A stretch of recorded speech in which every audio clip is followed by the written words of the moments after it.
Beberapa hasil penting pertemuan. Pertama, rekan-rekan media yang saya hormati, Presiden Joko Widodo telah selesai melakukan pertemuan bilateral dengan Presiden Joe Biden di White House, Washington DC 13 November 2023. Indonesia adalah satu-satunya negara yang diundang Amerika Serikat untuk melakukan kunjungan bilateral di Washington DC menjelang KTT APEC di San Francisco. Beberapa hasil penting pertemuan. Pertama, Indonesia dan Amerika Serikat sepakat untuk meningkatkan status hubungan bilateral dari Strategic Partnership menjadi Comprehensive Strategic Partnership atau CSP. CSP Indonesia-Amerika Serikat akan menjadi fondasi kuat untuk penguatan kerjasama bilateral terutama di bidang ekonomi. Kedua, secara prinsip disepakati pentingnya penguatan kerjasama mineral kritis. Untuk itu akan dibentuk rencana kerja atau work plan menuju pembentukan Critical Minerals Agreement atau CMA. Jika CMA sudah dimiliki, maka Indonesia akan dapat menjadi pemasok kebutuhan baterai EV di Amerika Serikat secara berkesinambungan untuk jangka panjang. Ketiga, kedua pemimpin sepakat pentingnya segera diimplementasikan Just Energy Transition Partnership atau JETP. Presiden RI menyampaikan agar Amerika Serikat dapat mendukung upaya mempercepat transisi energi Indonesia termasuk program Early Retirement PLTU dan pengembangan jaringan transmisi dan distribusi kelistrikan Indonesia. Keempat, Indonesia telah terpilih sebagai salah satu mitra International Technology Security and Innovation Fund dari Amerika Serikat. Hal ini akan membuka jalan bagi penguatan rantai pasok semikonduktor. Kelima, untuk meningkatkan perdagangan, Presiden mengingatkan pentingnya perpanjangan GSP untuk Indonesia. Keenam, Amerika Serikat menyampaikan komitmen memberikan dukungan terhadap aplikasi Indonesia untuk menjadi anggota OECD. Selain kerjasama bilateral, kedua presiden juga membahas isu kawasan dan internasional, terutama situasi di Gaza. Presiden Jokowi menyampaikan posisi tegas Indonesia dan meminta agar Amerika Serikat dapat menggunakan pengaruhnya kepada Israel untuk menghentikan kekejaman di Gaza. Gencatan senjata oleh Presiden dikatakan sangat penting untuk segera dilakukan dan bantuan kemanusiaan yang aman dan berkelanjutan dapat dilakukan.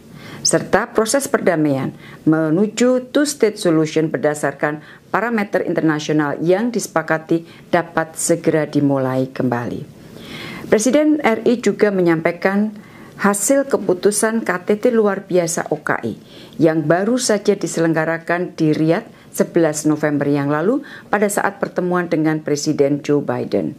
Presiden Jokowi menyampaikan bahwa posisi negara OKI sangat solid dan tegas agar Israel segera mengakhiri kekejamannya di Gaza. Rekan-rekan media yang saya hormati, dari kunjungan ini telah disepakati 6 dokumen kerjasama G2G, termasuk kesepakatan pembentukan Comprehensive Strategic Partnership, kerjasama di bidang kesehatan, ESDM, maritim, dan kebudayaan. Dari sisi bisnis, telah disepakati kerjasama bisnis senilai 25,85 miliar US dollar, antara lain investasi pembangunan carbon capture storage dan kilang petrokimia, pengolahan nikel baterai EV, dan pembangunan modul dan panel surya. Selain pertemuan bilateral, Presiden juga memanfaatkan kunjungan ke Washington DC untuk menyampaikan policy speech di Georgetown University yang dihadiri sekitar 700 peserta. Presiden berbicara mengenai pentingnya kemitraan Indonesia-Amerika Serikat dalam turut berkontribusi bagi penciptaan stabilitas dan kemakmuran dunia. Presiden juga mengapresiasi rencana Georgetown University untuk membuka kampus cabang di Indonesia tahun depan. Selepas menyampaikan policy speech, Presiden juga menyempatkan untuk melakukan sholat asar berjamaah di Masjid Kampus Yeromamut. Masjid ini adalah masjid pertama yang didirikan di kampus Jesuit di Amerika Serikat, di mana imam masjid yaitu Imam Yahya Hendi merupakan tokoh Muslim Amerika Serikat keturunan Palestina. Presiden juga telah menerima audiensi dari CEO Freeport McMoran yang antara lain menyampaikan perluasan investasi 3 miliar US dollar untuk pembangunan smelter di Gresik dan Papua. Dan ini tentunya sejalan dengan prioritas Indonesia untuk mengakselerasi hilirisasi industri.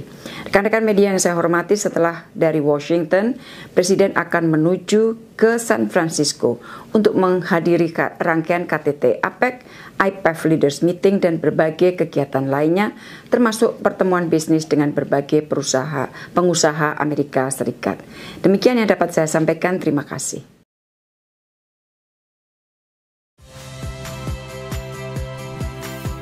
Saya Radi Saputro.